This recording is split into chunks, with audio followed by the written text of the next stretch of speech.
Right, welcome everybody to Fell Riders Diaries. And we was having a little chat with the collective a couple of weeks ago about cornering. So we're going to do something on that today. Here is my favourite roundabout. And that is about as far as I ever get my bike over. Ever. It's a nice constant radius, it's got a good surface. I know it well, I like it a lot. And that's basically it. So that's the extent of my cornering prowess. And a couple of people were saying, you know, we don't get the bike over too far, and you know, we've got this angle of dangle limiter that stops us getting our knee down and bits and pieces like this. And as much as I'd love to be one of these guys who grinds away his hero blobs, I've never been that sort of rider. I don't think I ever will be that sort of rider. But there's nothing wrong with riding well. Well, what's riding well? Well, safely and using the appropriate speed, I guess. Yeah, when I was starting to learn to ride, I was riding in and out of London, and all of my work was bolt upright. It was either 10 miles of dual carriageway and then 10 miles of filtering. That was basically it. So coming up here to the lakes with all these corners and adverse cambers and different road surfaces, and it was all pretty new to me. And I remember a friend of mine and myself, we went to Le Mans in 1998. He was on his Fireblade, I was on this here, even back in 1998. And he happened to be an instructor for CSM at the time. You know, he got guys through their CBTs, and he was a good, solid, aggressive rider. And so naturally I had trouble keeping up with him. More to the point, I had trouble dealing with weather, with side winds, with all manner of unexpected conditions. And we did the Le Mans. It pissed down for 4 days. It snowed 4 days before we left. I got the shits. No fun riding home with half a roll of book paper shoved up your arse in a one-piece rain suit, I can tell you. But off the back of it, I decided to find myself some extra training. Now, you can go to any number of different training schools. You can do track days, you can do the ROSPA. I ended up doing the IAM. He says as he gets that corner entirely wrong. The IAM, they work to a system. It's not for everybody. The image isn't for everybody. The attitude isn't for everybody. But when it came down to nitty gritty, the system they used, I quite liked. And as the police used it as well, I figured that was a fairly high recommendation. And their system is IPSGA. Information, position, speed, gear, acceleration. So what they'd say is, I can see I've got a right hand bend, I move to the left hand part of the road, I stay there until I see my exit, and I move to the right hand side of the road because I can see a left hand bend, and so on and so forth. That's a dreadful position. There we go, that's a bit better. And then you gently accelerate through. Oh, get you, well done.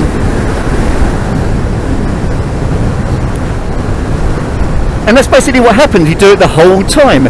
Right hand bend, I'm on the left hand side of the road, see my exit, I can see another right hand bend to get to the left hand side of the road, see my exit, car coming towards me, so I put myself in a position of safety. I see a left hander followed by a right hander, and this is how it is. It's all continuous fluid movement. You're always looking, you're always aware. Information, position, speed, gear, acceleration. Now, I'm not saying that when I go through corners I'm going through each one of those different criteria like a checklist, but certainly information, speed are at the forefront of my mind. Position, not so much. I find myself getting distracted, lack of concentration like now, and I lose my position. Gear, well, I'm on a VFR 750. Basically I can put it in 4th gear and just go through every single corner the same. But that's what a torquey engine gives you. Acceleration, again, not so much, because I'm a coward when it comes to the corner. And I'm more likely to roll off than to roll on. I'll go in too fast and then roll off, which is entirely the wrong thing to do, because it puts all the bias of the motorcycle's weight onto your front wheel. Your front contact patch is nowhere near as big as your rear one. And to maintain perfect balance, you want to be accelerating gently through a corner anyway. So, of those 6 different aspects, 5, I only really think about information and speed. Position, gear, acceleration, only if I'm really concentrating.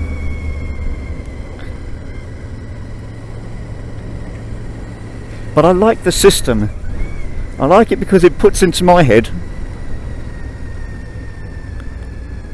ways of doing things. I'm not a natural biker. A lot of people are. They can just get on a bike and throw it on its ear, go around a corner, and they'll safely come out the other side, and I wonder how the hell they do it.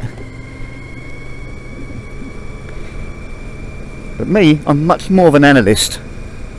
I like to take in information.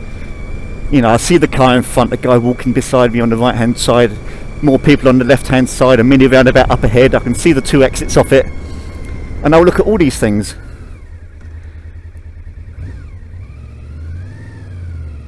You don't know. And I'm more happy to look all around me. So as a car approaches a cyclist going into a 40-mile-an-hour limit on a left-hand bend, what's he going to do, or she do? Is she going to sit behind him, give him a wide berth, and she can still stay on her side of the hazard line? That's great. Doesn't always happen around here. People will bully other road users, be them on horseback, walking a dog, on a bicycle. Might is right, unfortunately. The law doesn't say so, but people in their Q7s do. So there we go, 40-mile-an-hour limit. I've got a car in front of me. I've got driveways on my left and on my right, so there's no sensible overtaking option, even if I could see clear. But I can see a national speed limit sign up ahead. I can see the way's clear, a quick lifesaver, and we're past. And now I can get back to my system. So I can see the road has a couple of kinks, but I can straight line those. Cars coming towards me, there's a sign saying there's a road bending to the left up ahead, but there's a junction on the right. And put myself into a position where I can see safely. Looking pretty good, round we go. Driveway to my left. Now just get to a farm. I'd rather take note of these things and be wrong than the other way round. You know, I don't want to presume anything.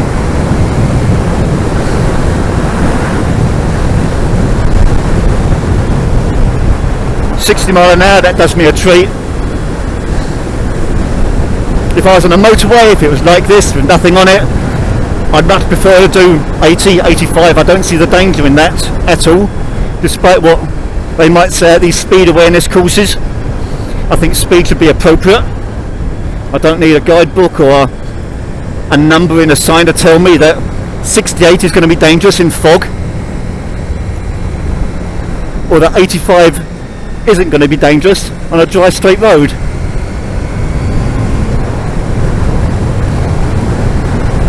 Well, got his indicator on, he doesn't know it. Have a look, have a look, have a look, there we are. And we've got a road sign coming up, it's a 30-mile-an-hour limit. And because I'm that sort of guy, we'll bring our speed down and we'll respect it. My days of tearing through places I don't know are gone. And for good reason. Look at this. Not a danger, but if someone was coming round that, would have seen that late. And you go back to your commentary. Junction on my right hand side, car approaching towards me, right hand bend coming across, and there's a sign for a left hand turn that I've just passed. So we'll be wary of the left hand turn. Nothing seems to be coming out of it. Tip ourselves in, get ourselves into a good position. Round we go. Another left-hand turn, seems to be empty. A little bit of congestion up ahead, and would you believe it, a couple of guys training. There we go.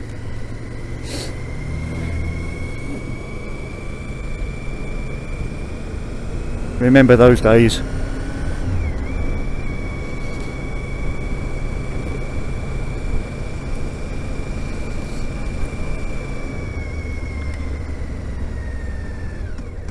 And that's about as close as I want to get.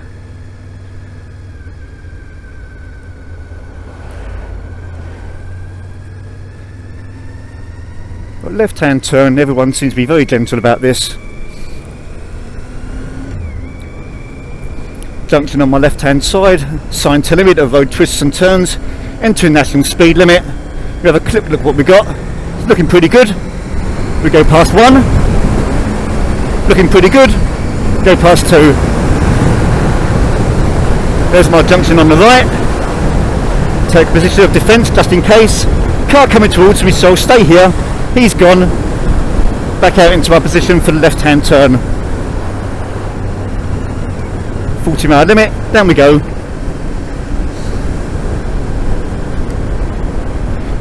Speed limit 20 mile an hour when lights show. Well, it's 1:15, so they're going to be tucked up in a classroom somewhere. Even so, I've got a junction to my right, so I don't take my position yet. Junction's empty. Right hand turn coming up. Still in my 40 mile an hour limit. Oh, Paul, that's not a good position. Car coming towards me, junction on my left hand side. We keep an eye on that junction just in case something emerges there. Looking pretty good. Quick mirror check. National speed limit. Off we go.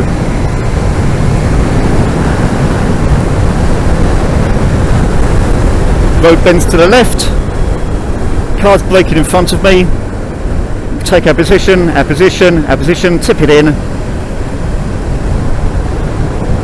And it took me ages to work it out, and I read all sorts of books. But to tip it in, it's just a little pressure on the handlebar, that's all it is. And my question was always, well, when do you stop pushing? I mean, do you just push a little to tip the bike in, and then do you straighten the handlebar, or what? And it seems to me, and it's only me perhaps, that the further over you want to go, the more you push. If you want to push a lot, you turn quickly. Push slowly, you turn slowly. And when you get your angular dangle that you're happy with, you just leave it there. It's something called gyroscopic precession. I've got no idea how it works. It's just enough to me to know that it does. And when you're upright, like this, at very slow speeds, then if I want to go to the right, then I don't lean, I'll just turn to the right.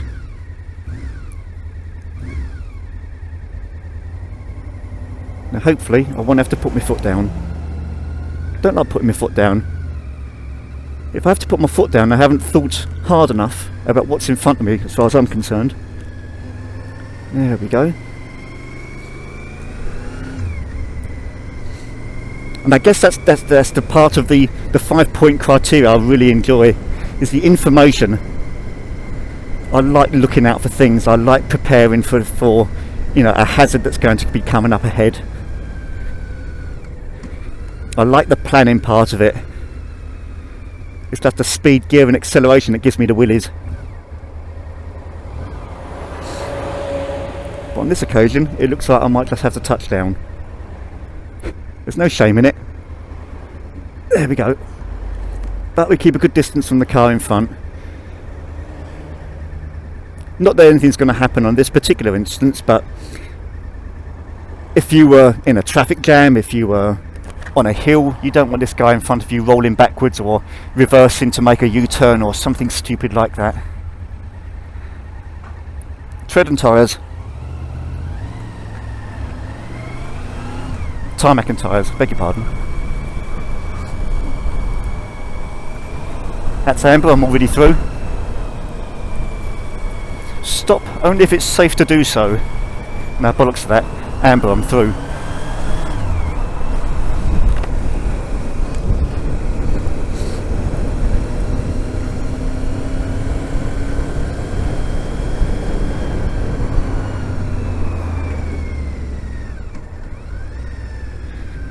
Right, and now, quick lifesaver. I'm just going to filter to the front. Now by filtering to the front, all I'm doing is making progress. It's not, I'm not pushing in, I'm not cheating, I'm not trying to outdo the other person or the other motorist. I just want to make sure that when I pull away, he's not my concern.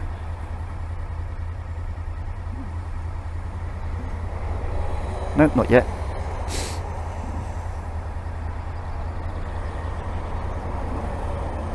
And I've got 2 lanes going to the left anyway, so if my fella to the left wants to get away quickly, I've still got the other overtaking lane.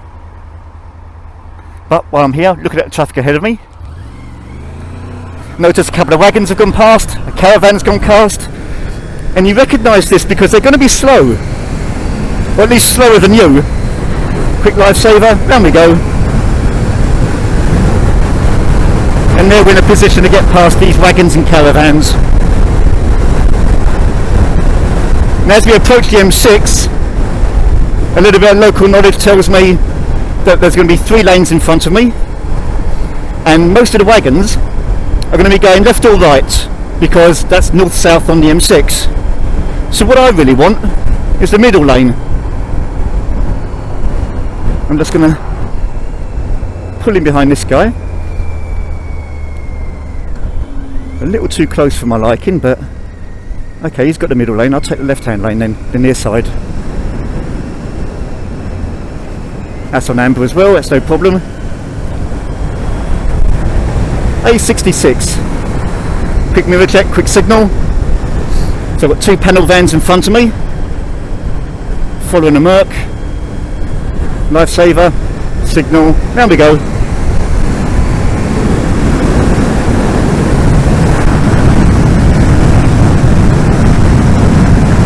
And I consider this very reasonable progress. It's not dangerous, it's not untoward, it's not hanging around either.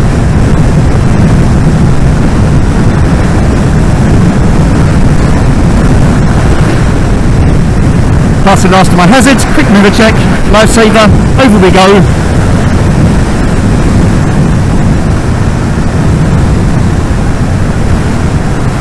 And I'm going to stop for some petrol. 185 to the tank, that's not too bad. So that's all Stratos, my goodness, don't see many of them. There we go, Rugged Discovery Centre.